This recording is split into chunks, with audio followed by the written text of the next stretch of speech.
Hello guys, welcome back to another episode of Bible with the Daily Dabber.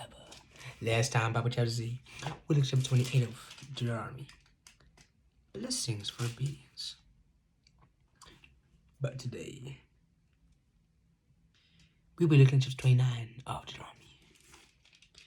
Renewal of the covenant. These are the terms of the covenants the Lord commanded to Moses to make with the Israelites in Moab. In addition to the covenant he had made with them at Horeb, Moses summoned all the Israelites and said to them, "Your eyes have seen all that the Lord did in Egypt to the Pharaoh, to all his officials, and all his land. With your own eyes you saw those great trials, those signs and great wonders. But to this day the Lord has not given you a mind that understands, or eyes that see, or ears that hear. Yet, you know what? The word hear has the word ear in it, but the word smell don't have the word nose in it. Yet the Lord says, during the 40 years that I led you through the wilderness, your clothes did not wear out, nor did the sandals on your feet. You ate no bread and drank no wine or other fermented drink. I did this that you might know that I am the Lord your God. When you reached this place, Sihon king of Heshbon and Og king of Bashan came out to fight against us. But we defeated them. We took their land and gave it as an inheritance to the Reubenites, the Gadites, and the half tribe of Manasseh. Carefully follow the terms of this covenant so that you may prosper in everything you do. All of you are standing today in the presence of the Lord your God, your leaders and chief men, your elders and officials, and all the other men of Israel, together with your children and your wives, and the foreigners living in your camps, who chop your wood and carry your water.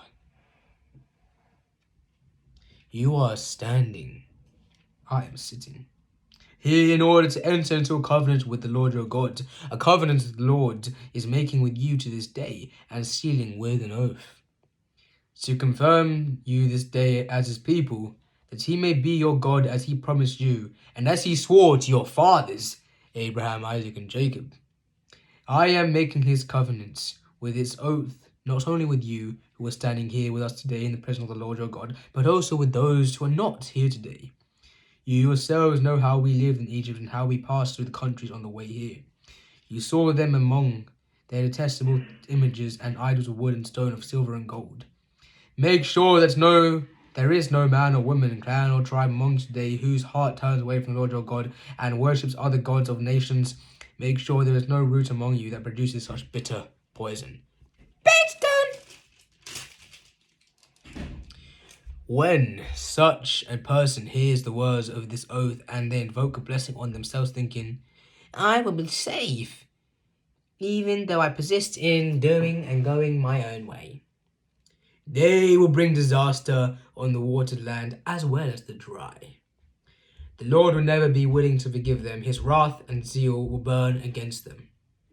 All of the curses written in this book will fall on them, and the Lord will blot out their names from under heaven.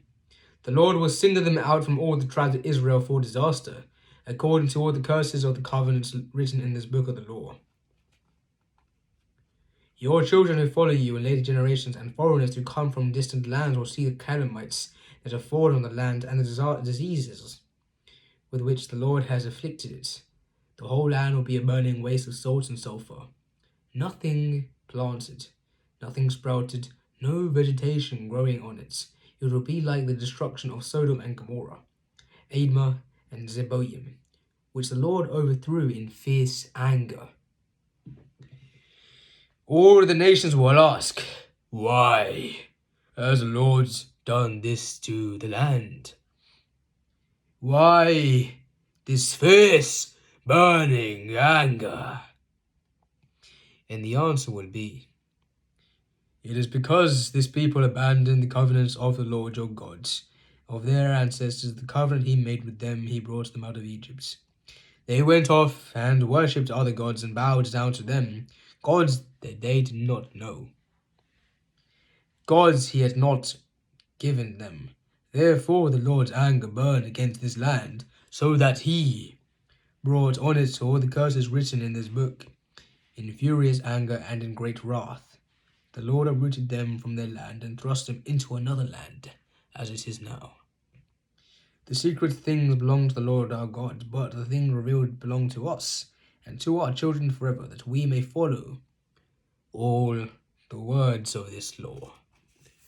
Well, guys, thank you all for listening. It's been a pleasure.